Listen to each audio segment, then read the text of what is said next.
Hi. For those of you that have not seen the previous videos, my name is Rob Santini from Financial and Corporate Services.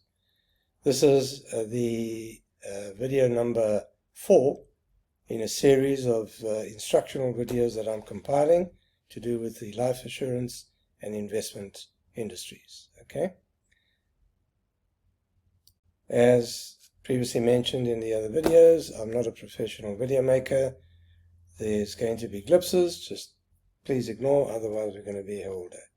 And if you see my eyes going up like this, I haven't gone crazy, but I happen to have the stop-start controls above, so sometimes I just have to check what I have to be doing. Enough of the waffle. So right, we are talking about investments in general. Okay. Now, the comments that I made about the life assurance industry apply very much to the investment industry. Okay, they're equally full of BSBB, or plain bullshit baffles brains. Just call it what it is. There is a fundamental difference though.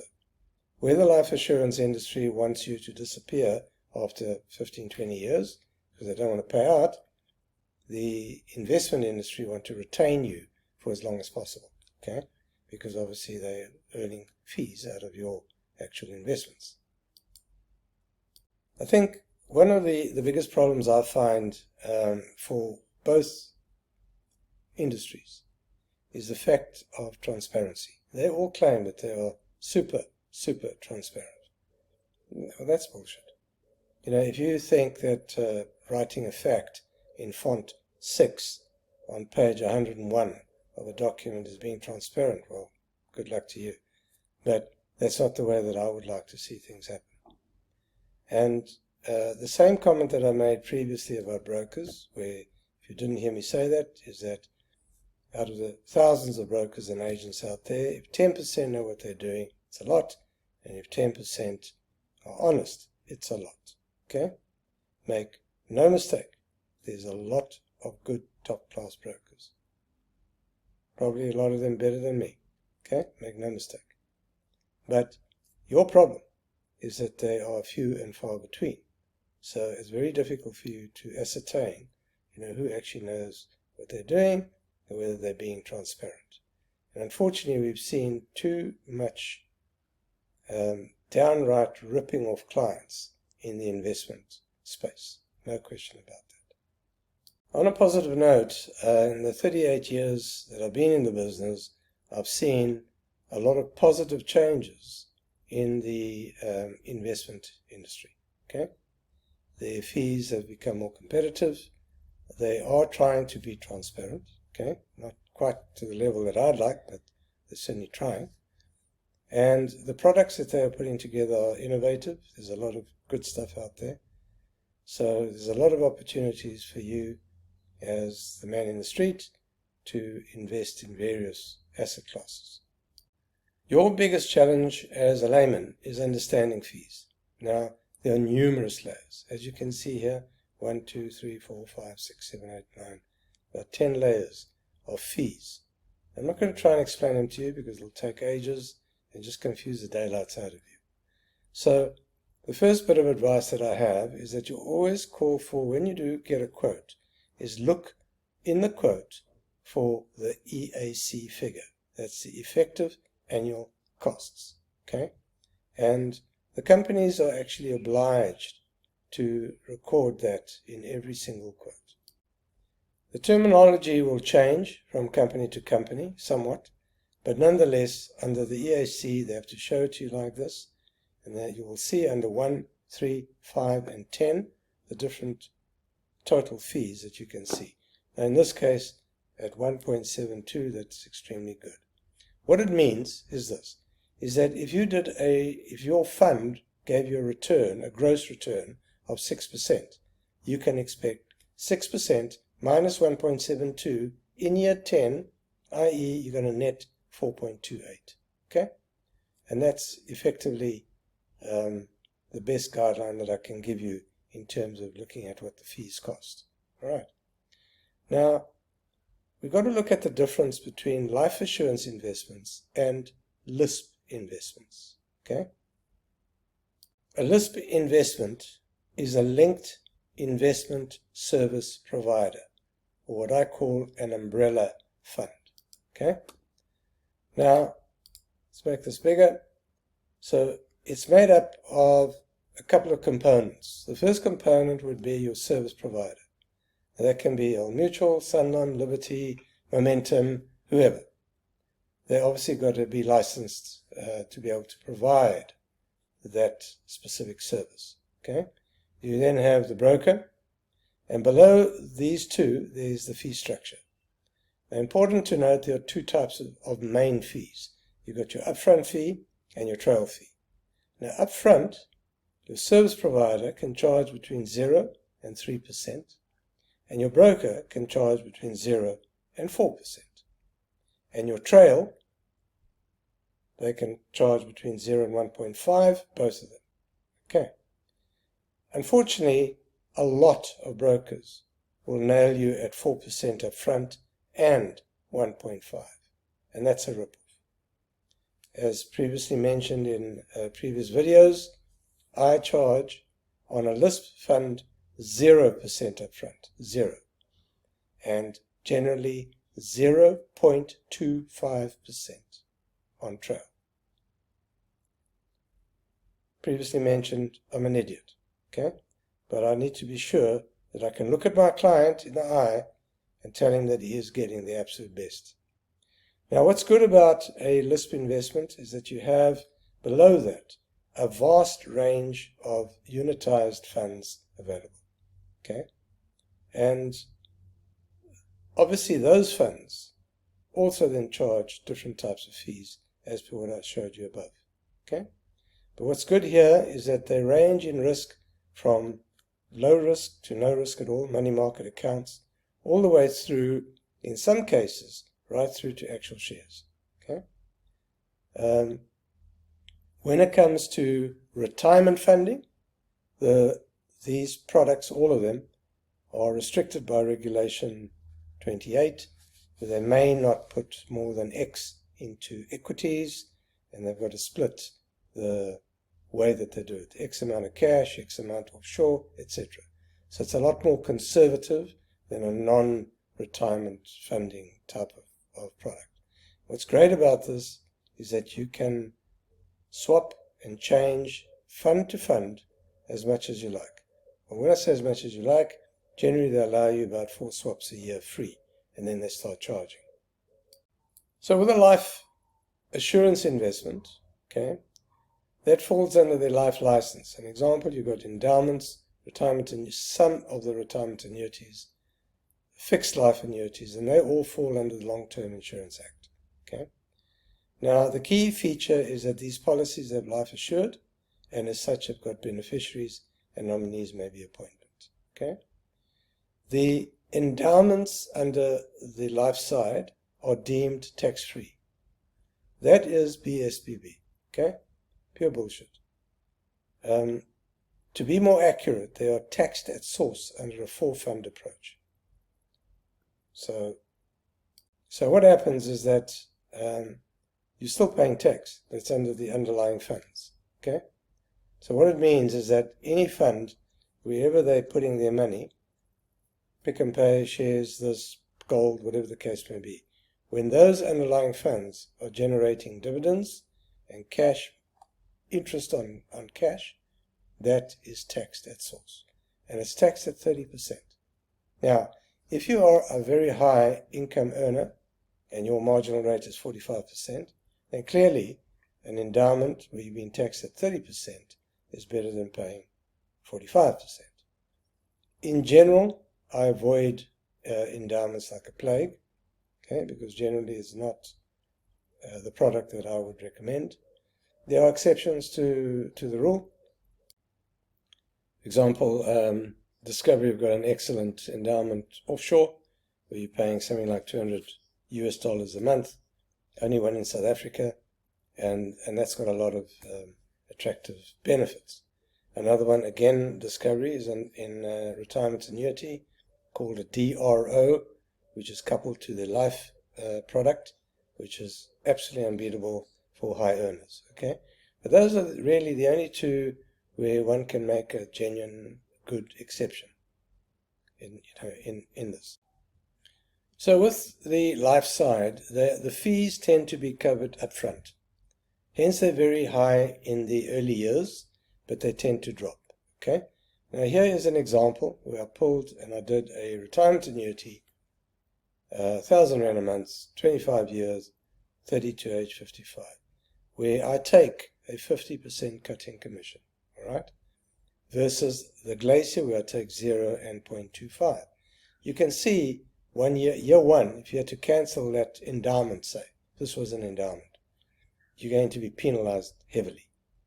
You'll see that over the years it gets better and better and better, but even at the end, 25 years, the cost is 2.1 versus 1.8, which is consistently from year one, it's 1.8, as you can see.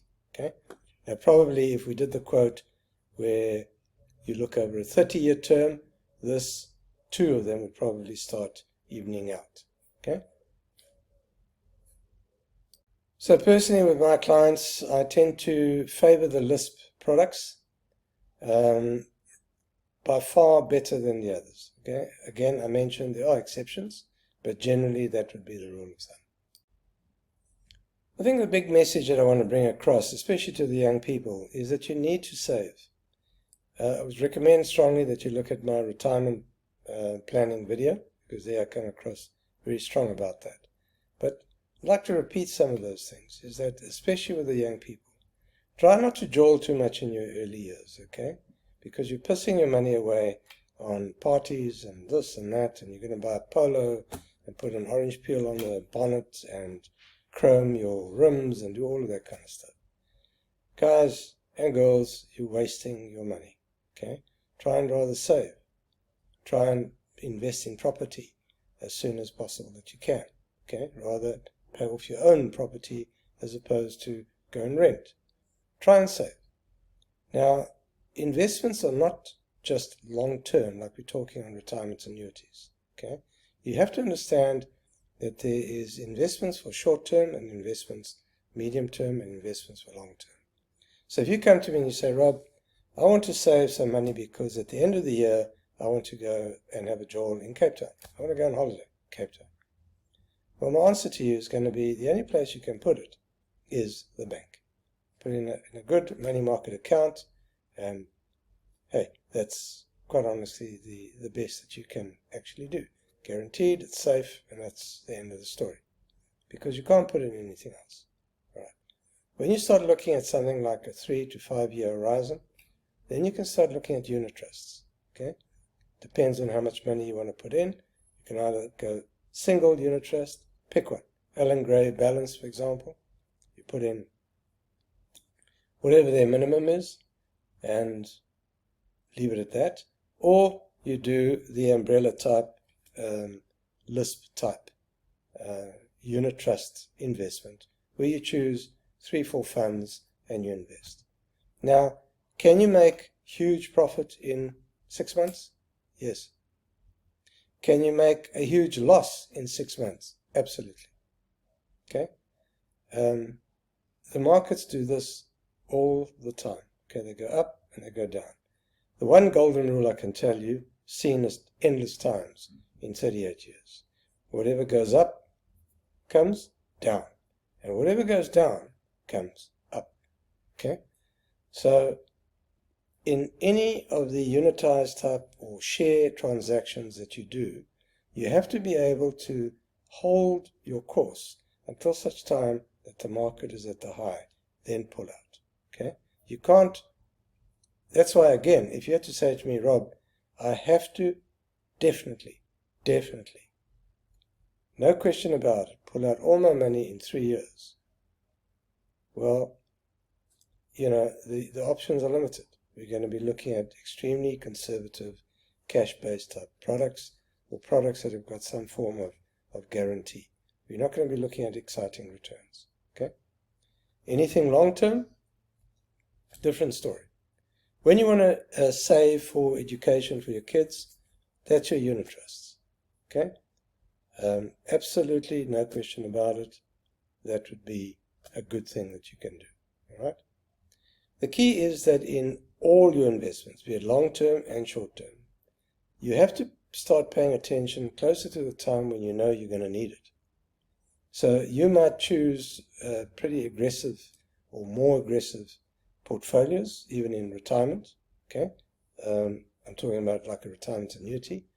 Although I told you it's got regulation 28, even in that you've got a scale of risk. So you could go to the highest risk within the regulation 28. But 5 years before you tend to retire, you need to start seriously paying attention. Okay, and in that way you'll have an idea where you go. All right. Now, when you want to invest with absolute specialized brokers who understand investment to the finest degrees and are more closer to what I would call a stock market type of individual, that is one thing. That's not me. And quite honestly, if the average 90% of brokers out there, if they tell you that they know what to do with your money, exactly, from me, you can tell them they're talking shit. Straight up. Understand this. Despite the fact that I've been in the business for 38 years and I think I know the business extremely well, I am not a fund manager. I don't sit in front of a computer all day and see whether the Shah of Iran farted 3 times today and that affected the oil price or whatever the case may be. That's not my job. Why would I do the job of a fund manager? A fund manager would be somebody like Alan Gray, for example. They employ all the suits, all the degrees. They sit there, they do nothing all day except exactly that. They're monitoring the markets, they're monitoring the specific portfolio that you've chosen, okay? Be it a balanced one, be it an aggressive one, be it whatever the case may be. And their job is to do nothing else but to buy and sell. They talk to the companies, they talk to the chief financial officers, they look at the balance sheets, they do all of that kind of stuff. That's not my job. Okay, what my job is to advise you on which I believe are the top fund managers. And when we look at that, I don't look at the Saturday newspaper which lists all the funds and fund ABC has done 1 today. Couldn't give a shit about that. I want to know who's been in the top 10 in the last 20 years. 10, 20, 30 years. That's what I want to know. So when I say to you, Alan Gray is a good fund manager, you can better believe that they've been in the top 20 for a long, long, long time. They've been around now. I think their anniversary this year was 50 years. Okay? And they've been around. I'll give you a classical example. There used to be a company called Norwich Life here. They were top class. If I speak under correction, but the story went that the top managers left to go to Coronation. Not sure if they've started Coronation or they just joined them. Can't speak under correction. But all I know is this. Norwich Life closed and buggered off back to the UK. All right? So we want funds that are stable. So unless you are a sophisticated investor, because if you are, go and do your own shares. Simple as that. All right? But unless you are able to monitor the markets daily and you understand it, you read the Financial Times all the time, and you really are clued up, you can only rely on these fund managers. And you need to not worry about whether the markets go up and down all day, because if you do, you're going to go nuts. You're going to go completely crazy. Okay, so when I'm advising you in terms of be it a pension fund, okay, you're 30 years of age, we're talking about 25 years, I'm going to give you what I consider 4 top funds. I'm going to talk about Alan Gray Balanced, Coronation Opportunity Fund, we're going to talk about a FURD, we're going to talk about a 91, which used to be Investec, some of the more aggressive type of funds because you're younger, and you can go for it. And basically, I'm not going to advise you and say to you, hey, you know what, these guys are doing bad or good. No, because we've chosen the top people, and those top people do the job well, and all of them have been in the top 20 for a long, long, long time. Okay? So what happens is that your markets are going to go down and going to go up. when in fact you're paying monthly specifically, and you're seeing that the markets are crumbling, you should be smiling ear to ear, because it means that now you're buying cheaper units, and it means you're going to be scoring in the long term. It's all about cost averaging, okay? And hence why I said earlier, they're closer to retirement. That's when you start paying attention, and that's when you start saying, okay, now I've done very well, now let's move from a opportunity fund, which is a little bit more aggressive, to a much more stable type of fund, or even going, as you're getting closer, even a cash-bearing fund, okay, or a bond, or whatever the case may be. So that way you can monitor it.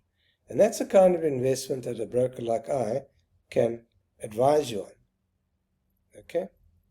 Over and above that, my advice to you, is particularly the young people from a savings perspective, is consider what your bank can offer you in terms of your term deposits. Okay. Now, the one product that I would like to push very much is the Discovery Bank. Folks, I think you've heard me say that Discovery is full of bullshit, okay? But they do produce some very good products, and this is one of them. I used to be very much against them in years gone by with their Discovery card, because they were downright incompetent. But since they've launched the Discovery Bank, it's superb, absolutely superb. Okay. For starters, I mean, I just use a transaction account with them, a current account, and a savings account. I'm getting what is it? Sorry, I had to look it up quickly. I'm getting 1% on my current account, which has got 100 Rand in it. Okay. Other banks don't give you that. On a normal savings account with 10,000 Rand, 5,000 Rand, I'm getting 5.75%. That's awesome. But over and above that, they've got a thing called Easy Equities. Okay? And that's awesome because the fees are extremely low. And as unsophisticated investors, I'm not talking to the guys who know exactly what they're doing and they do stock trading all the time, okay, different story. But as generally unsophisticated people that want to dabble in shares, it's a perfect platform to do that, okay. Your fees are very low. You can put in 100 Rand. You can put in minimal amount. You've got a whole range of shares, South Africa, offshore, and you've got a whole range of unitized funds and exchange tracker funds. Now, I'm a great believer in an exchange tracker fund because there's no broker fees, there's no fees whatsoever. I, by the way, get a zip for recommending this to you. Nothing. Okay? And no broker does. So an exchange tracker fund would be, let me give you an example, a Johannesburg, call it the All Share Index as an example. Now basically a tracker fund simply tracks the performance of the total market. So when you're investing, it's following that. Markets go up, you're making money. Markets go down, you're losing money. Okay? But as I said, you're looking at a cost averaging effect. So don't be scared to be putting it away. And it's hell of a nice because, for example, I'm enjoying the emerging markets. China is going down, which is great. They're going to come up. Russia, all of that, going to come back up. So the emerging markets is a great, for me, a great opportunity. But you can also invest in the world MSCI funds, where you've got the top countries in the world, top 40, that are being put into a tracker fund. South Africa, you've got the top 40, you've got gold, you've got all sorts of things which you can play around with. Okay? Easy to sell, easy to buy, very, very cheap costs, and I would greatly encourage it. Okay? The other advantage with this Discovery Bank is the ability to open an offshore account, the ability to transact and send money overseas. Now, don't know what experiences you've had, but I'll give you an example. This computer that I'm talking to you on, I purchased from the US. My son lives there, and I sent him, it was $4,000 to go and buy all this stuff. Okay? And it took me exactly 30 minutes to open the account, to send him the money, okay, that had to be sent, and it took him exactly, it was 30 minutes that he received it and went ding ding, and the money was in his account. Okay. I've just had money sent to me on a different business from someone overseas, where it's taken them 3 days just to get the money to me. And I've actually experienced trying to send money via other banks in the past, which has taken 3 weeks. So when I tell you half an hour, that's amazing. Okay, that is truly amazing. So have a look at Discovery Bank. I would highly, highly recommend it.